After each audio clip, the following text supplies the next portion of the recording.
हो लाले तो MDH का चंकी चाट मसाला डालें। MDH का चंकी चाट मसाला। MDH। और ब्रेक के बाद नया सवेरा में आपका एक बार फिर से स्वागत है। और आइए अब बात कर लेते हैं दिल्ली विश्वविद्यालय में हो रहे छात्र संघ चुनाव से जुड़ी हुई खबर की। जी हां, आज इसके लिए मतदान होगा और डूसू चुनाव अक्सर दिल्ली और उसके बाहर के युवा राजनीति की दिशा तय करते हैं। डूसू चुनाव ने केंद्र की राजनीति में भी कई दिग्गज नेता दिए हैं।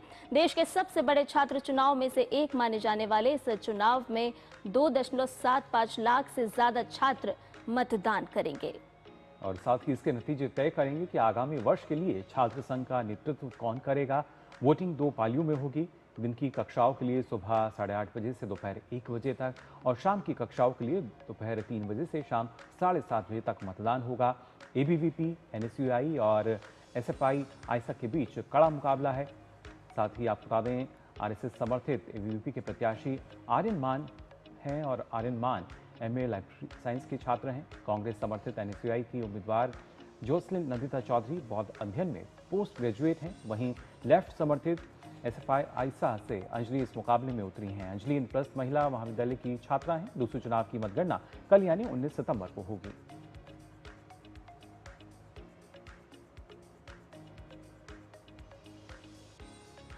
और हमारे साथ फिलहाल गिरीश जुड़ चुके हैं इस खबर पर और जानकारी के लिए। गिरीश, जानना चाहेंगे आपसे, काफी अहम है डूसू चुनाव की जब हम बात करते हैं, किस तरह का माहौल वहां फिलहाल देखने को मिल रहा है?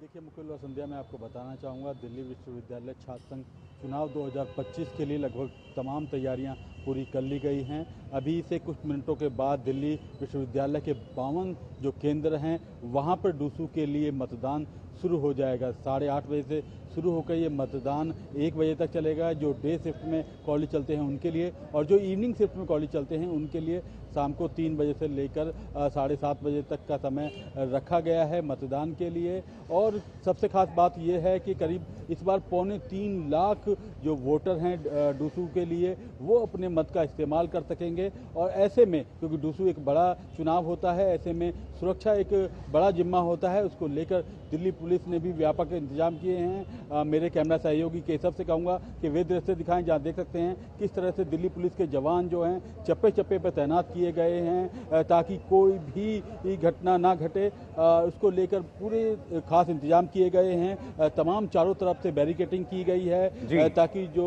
कॉलेज हैं, कॉलेज में केवल जो विद्यार्थी हैं वही जा सकें, कोई इधर उधर की गाड़ियाँ ना जा सकें, उसके लिए विशेष इंतजाम किए गए हैं। और EVM पे ये आज वोटिंग शुरू होनी है और अब से कुछ मिनटों बाद यानी कि 8:30 बजे से लेकर 1 बजे तक ये मतदान चलना है, जो डे शिफ्ट में चलेगा। और इवनिंग शिफ्ट के अंदर 3 बजे से ये मतदान शुरू होगा। जी बिल्कुल। सबसे खास बात यह है कि कुल 21 उम्मीदवार जो हैं चुनावी मैदान में हैं मुकुल, और सबसे ज़्यादा जो उम्मीदवार हैं वो अध्यक्ष पद पर हैं, यानी कि 9 उम्मीदवार चुनावी मैदान में। बिल्कुल देखना होगा किस तरीके से यहाँ के जो परिणाम है वो कल नजर आते हैं। फिलहाल बहुत बहुत शुक्रिया आपका हमारे साथ जुड़ने के लिए। गिरीश हमें बता रहे थे किस तरीके की स्थिति फिलहाल बनी हुई है। कुछ देर बाद जो मतदान है वो शुरू हो जाएगा। और वहीं अब आइए आगे बढ़ते हैं। कभी विकास से कोसों दूर रहने वाले गांव की तस्वीर प्रधानमंत्री नरेंद्र मोदी के 11 साल के शासन में पूरी तरह बदल गई है। हर घर तक पहुंच रही है बिजली, सड़क, पानी और बन रहे हैं पक्के रास्ते। बिल्कुल, और सरकारी योजनाएं अब सिर्फ कागजों में नहीं बल्कि जमीनी हकीकत बन चुकी है। कैसे बदल रही गांव की सूरत, देखिए हमारे इस खास पेशकश मेरा गांव आज में। पिछले 11 साल की कहानी, 2014 के बाद की कहानी, भारत में गांवों में अभूतपूर्व बदलाव की कहानी भी है। चाहे पानी के मुद्दे हों,